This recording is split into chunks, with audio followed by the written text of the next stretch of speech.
اس آیت سے حضرت موسیٰ علیہ السلام کا واقعہ پہلی بار تفصیل کے ساتھ شروع ہو رہا ہے.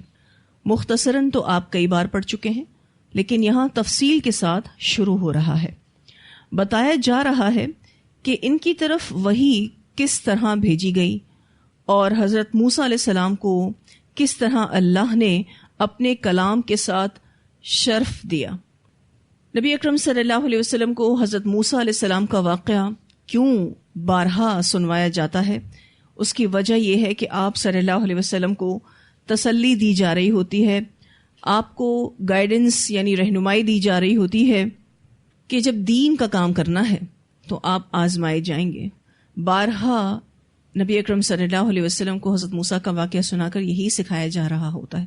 انشاءاللہ آپ آگے پڑھیں گے سورہ طٰہٰ میں وَفَتَنَّاكَ فُتُونًا، اور آزمایا تھا ہم نے آپ کو خوب آزمانا، یعنی حضرت موسیٰ کو اللہ تعالیٰ یہ بات کہیں گے. تو دین کا کام ایسا ہی ہے، یہ اس کا حصہ ہے.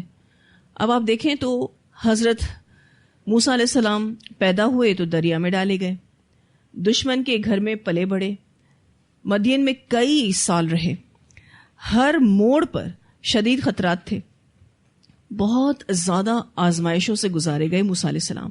پھر اللہ نے ان کو چن لیا، ان کو محفوظ رکھا. اللہ کے راستے میں مشکلات آئیں پر اللہ نے ان کو محفوظ رکھا. تو کیا میسج دینا مقصود ہے رسول اللہ صلی اللہ علیہ وسلم کو کہ اللہ کے راستے میں مشکلات آئیں گی، آپ نے گھبرانا نہیں ہے، اللہ تعالیٰ آپ کی حفاظت کرے گا. اب یہاں جو واقعہ بیان کیا جا رہا ہے، یہ واقعہ اس وقت کے بعد کا ہے جب موسیٰ علیہ السلام نے بکریاں چرانے کی اس مدت کو پورا کر دیا جس کا ان کے سسرال کے ساتھ ایگریمنٹ ہوا تھا، اور 10 سال سے زائد عرصہ مدین میں رہنے کے بعد اب آپ علیہ السلام مصر کی طرف جا رہے تھے، مگر سفر کے دوران راستہ گم ہو گیا. اور یہ بھی اللہ سبحانہ تعالیٰ کی پلاننگ تھی کہ یہ راستہ بھول جائیں، ٹھہر جائیں، ایک جگہ رک جائیں، اور پھر ان کو آگ دکھائی جائے اور یہ کوہ طور پر چڑھیں اور مقدس وادی طوا میں پہنچ جائیں. یہ موسم سرما کی رات تھی. انشاءاللہ تعالی ہم اس واقعے کی تفصیلات آیات کے ساتھ کنٹینیو کرتے ہیں. اللہ سبحانہ تعالیٰ فرماتے ہیں وَهَلْ أَتَاكَ، اور کیا آئی آپ صلی اللہ علیہ وسلم کے پاس حدیث و بات موسیٰ علیہ السلام کی. سوالی انداز ہے، اور سوالی انداز متوجہ کرنے کے لیے بھی ہوتا ہے، ٹھیک ہے، اور یہ تعلیم کا بہترین انداز ہے. وَهَلْ أَتَاكَ حَدِيثُ مُوسَىٰ، اور یہاں پر حدیث کا جو لفظ ہے اس سے مراد واقعہ یا پھر قصہ. اور کیا آئی آپ کے پاس، یعنی آپ صلی اللہ علیہ وسلم کے پاس بات یا قصہ یا واقعہ موسیٰ علیہ السلام کا. قصہ کئی بار گزر چکا ہے الحمدللہ، لیکن یہاں انداز بالکل مختلف ہے. اذ رآ، جب اس نے دیکھا، یعنی موسیٰ علیہ السلام نے دیکھا، نارن، آگ کو. اب یہ کہاں دیکھا؟ کوہ طور کے دامن میں دیکھا، مدین سے واپس آتے ہوئے دیکھا. فقال، تو کہا، لأہلہ، اپنے گھر والوں سے، امکثو، ٹھہرو. امکثو جمع کا صیغہ ہے، ٹھیک ہے، تعظیم کے لیے آ رہا ہے. یعنی حضرت موسیٰ اپنی بیوی سے آپ جناب سے بات کر رہے ہیں. فقال لأہلہ امکثو، تو کہا اپنے گھر والوں سے ٹھہرو. انی آنستو، بے شک میں نے دیکھی ہے، نارن، ایک آگ. آنستو کا جو لفظ ہے حمزہ نون سین سے ہے، مانا پانا بھی ہے کہ میں نے آگ کو پایا ہے، مانا مانوس ہونا بھی ہے، یعنی میں مانوس ہوا ہوں آگ سے، میں اس کی طرف کھچا جا رہا ہوں. انی آنست نارا، بے شک میں نے دیکھی ہے ایک آگ. لعلی، شاید کہ میں، آتیکم منہا، لاؤں تمہارے پاس اس میں سے، بقبسن، کوئی شعلہ یا پھر کوئی انگارہ. بقبسن کا جو لفظ ہے قوف باسین سے ہے، زیادہ آگ سے تھوڑا حصہ لینا، انگارے کو یا شعلے کو کہتے ہیں. اقتباس کا لفظ آپ نے پڑھا ہوگا، کسی عبارت کا کچھ حصہ، پارٹ آف اٹ. بقبسن کوئی شعلہ کوئی انگارہ، او اجدو یا میں پاؤں، علی الناری آگ پر، یعنی اس کے قریب جا کر، ہدن کوئی رہنمائی، کوئی راستہ بتلانے والا. یہاں پر ہدن بمانا ہادی ہے، یعنی اگر راستے کی نشاندہی کرنے والا کوئی نہ ملا تو میں آگ لے آؤں گا. اب انہوں نے کہا کہ شاید وہاں کوئی ایسا آدمی مل جائے جو راستہ بتا سکے. ایک تو اس بات سے یہ پتہ چلتا ہے کہ وہ راستے سے ہٹ گئے تھے، راستہ گم ہو گیا تھا. اسی لیے انہوں نے کیا کہا، اگر راستے کی نشاندہی کرنے والا کوئی نہ ملا تو میں آگ لے آؤں گا تاکہ تم اس سے تاپ سکو. وہ اس لیے کہ موسم سردی کا تھا. اب یہاں جو ایک غور طلب نقطہ ہے کہ حضرت موسیٰ علیہ السلام اپنی بیوی سے بہت زیادہ عزت سے بات کر رہے ہیں.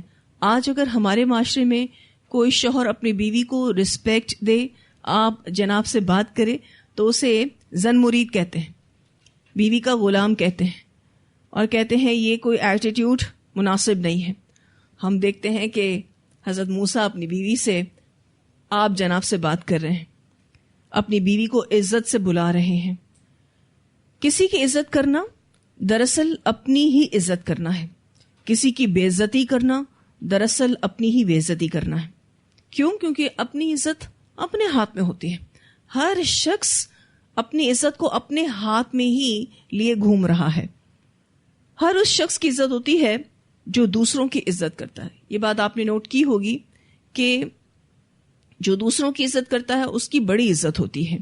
یہ ہو نہیں سکتا کہ آپ کسی کو عزت دیں اور وہ آپ کو بے عزت کرے.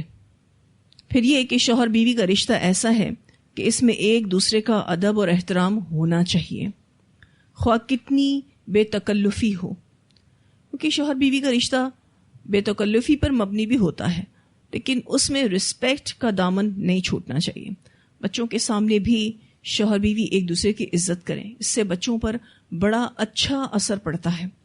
بے تکلفی میں کی جانے والی بے عزتی سے بچوں کے اوپر برا اثر پڑتا ہے.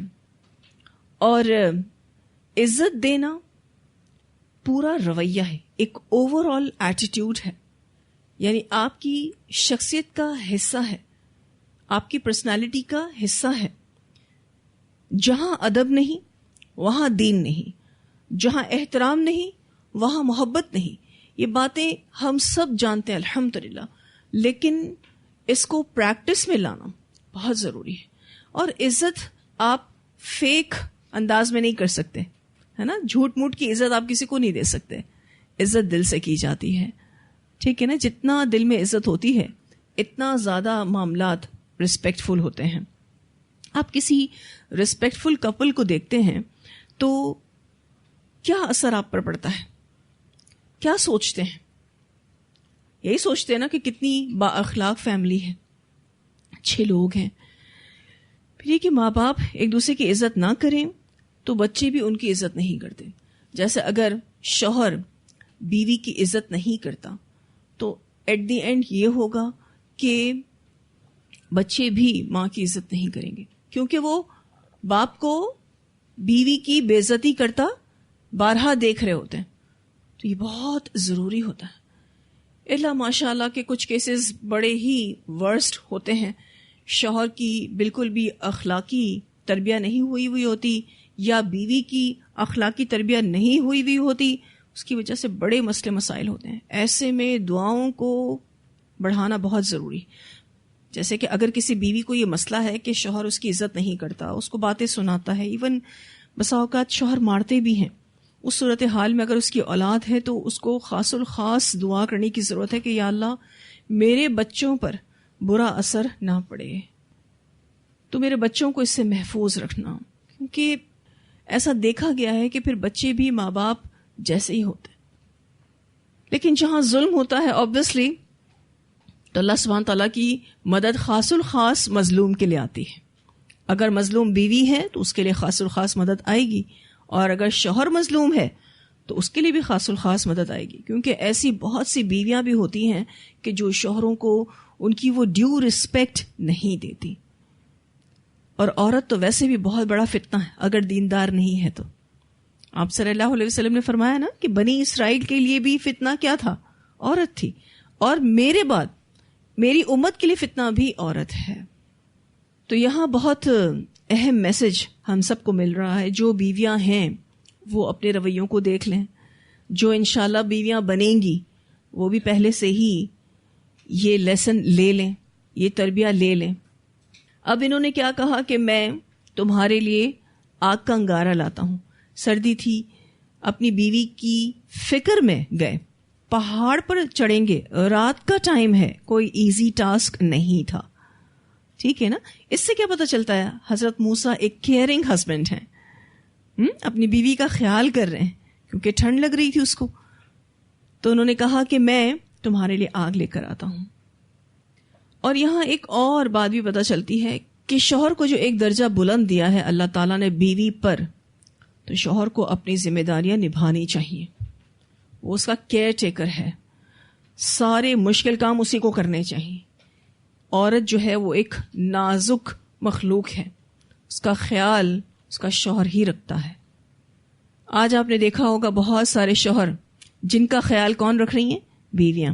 دیکھیں، خدمت کے حوالے سے تو ضروری ہے کہ ایک بیوی اپنے شوہر کی خدمت کرے، گھر کے کام کاج کرے، اس کے لیے کھانا بنائے، صاف صفائی کرے، اس کی ضروریات کا خیال کرے. لیکن جو مشکل کام ہیں، جو باہر کے کام ہیں، وہ مردوں کو کرنے چاہیے. خیر، اس کی قصوروار خواتین بھی ہیں. وہ کہتی ہیں کہ جی ہم شانہ بشانہ مردوں کے ساتھ چلیں گی، ہم بھی جاب کریں گی آپ بھی جاب کریں، ہم بھی گھر کے کام کریں گی تو آپ بھی گھر کے کام کریں. تو بیلنس تھوڑا سا ڈسٹرب ہو گیا ہے. نو ڈاؤٹ شوہروں کو جہاں باہر کے کام کرنے چاہیے وہاں گھر آ کر بیوی کا بھی ہاتھ بٹانا چاہیے. کیوں؟ کیونکہ وہ فزیکلی اسٹرانگ بنائے گئے ہیں. عورت نازک ہے، کمزور ہے. ٹھیک ہے جی. تو شوہر اور بیوی کا جو تعلق ہے وہ بڑا مزیدار ہونا چاہیے. کنکلوژن یہ ہے. اب یہ آگ کی طرف جائیں گے. فلما، پھر جب، اتاہا، وہ آئے اس کے پاس. ہا کی ضمیر آگ کی طرف جا رہی ہے. نودیا، پکارے گئے. یا موسیٰ، اے موسیٰ. اب یہ نودیا جو ہے یہ فعل مجہول ہے. پکارے گئے ہیں پر سمت کا پتہ نہیں چل رہا تھا کہ آواز رائٹ سے آ رہی ہے یا لیفٹ سے. ٹھیک ہے نا؟ سامنے سے آ رہی ہے یا پیچھے سے. اسی لیے الفاظ دیکھیں، نو دیا کا آیا ہے، پکارے گئے. یا موسیٰ، اے موسیٰ. انی، بے شک میں، انا ربک، میں تیرا رب ہوں. فخلا، بس اتار دو، نعلیک، اپنے جوتوں کو. کیوں اتار دو؟ انکا، بے شک تم، بالواد المقدس طویٰ، طویٰ کی مقدس وادی میں ہو. اب یہاں پر آپ دیکھیے تو حضرت موسیٰ کو جوتے اتارنے کا حکم ملا. کیوں؟ کیونکہ اللہ سے ملاقات کا وقت تھا. اس لیے ادب، تقدیس، تعظیم اور تواضع کے لیے جوتے اتارنے کا حکم دیا گیا. یہ اللہ کی تعظیم کا حصہ تھا. یہ ناپاکی کی وجہ سے حکم نہیں دیا گیا کہ ان کے جوتوں میں کوئی ناپاکی تھی، اس وجہ سے یہ حکم نہیں دیا گیا. ٹھیک ہے؟ کیوں حکم دیا گیا؟ ادب، تقدیس، تعظیم اور تواضع کے لیے. جیسے نماز میں، قرآن پڑھتے وقت، حرم میں طواف کرتے وقت، اسی طرح سے مسجد میں ہم جوتے اتار دیتے ہیں. اور آپ یہ دیکھیے کہ اللہ تعالیٰ نے ان کو یہ بھی کہا کہ آپ طویٰ کی مقدس وادی میں ہیں.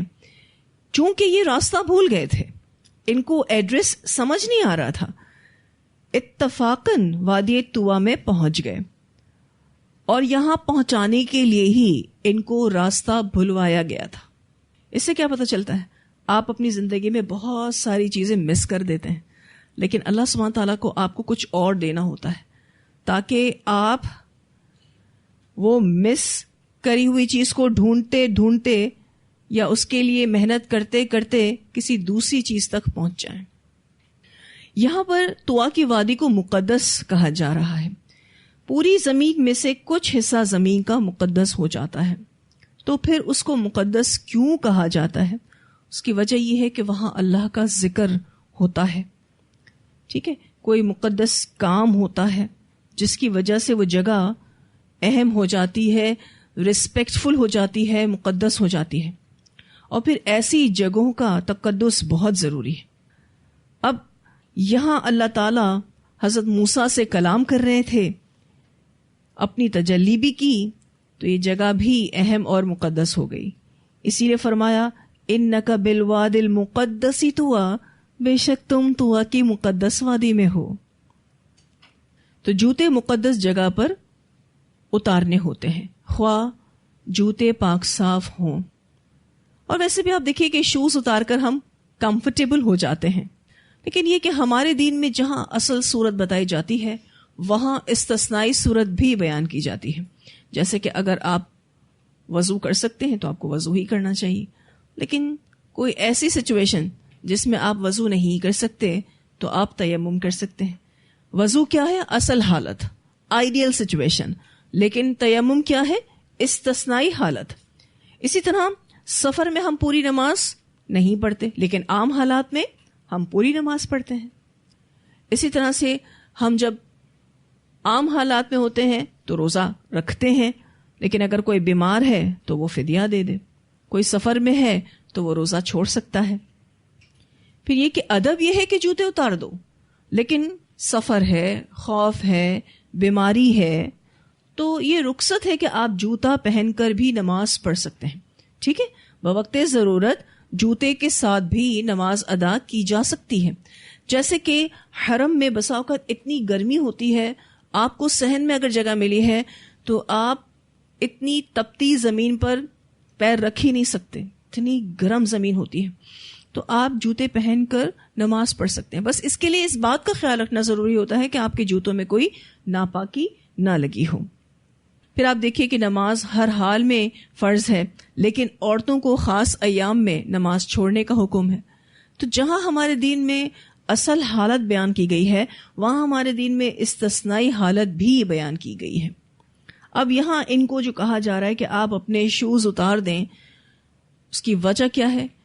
کیونکہ یہ میٹنگ بہت امپورٹنٹ ہے، یہ جگہ بہت مقدس ہے، اور اس میٹنگ میں اللہ سبحانہ تعالیٰ ہم کلام ہوں گے، اسی لیے اللہ کی تعظیم کی وجہ سے آپ اپنے جوتے اتار دیں.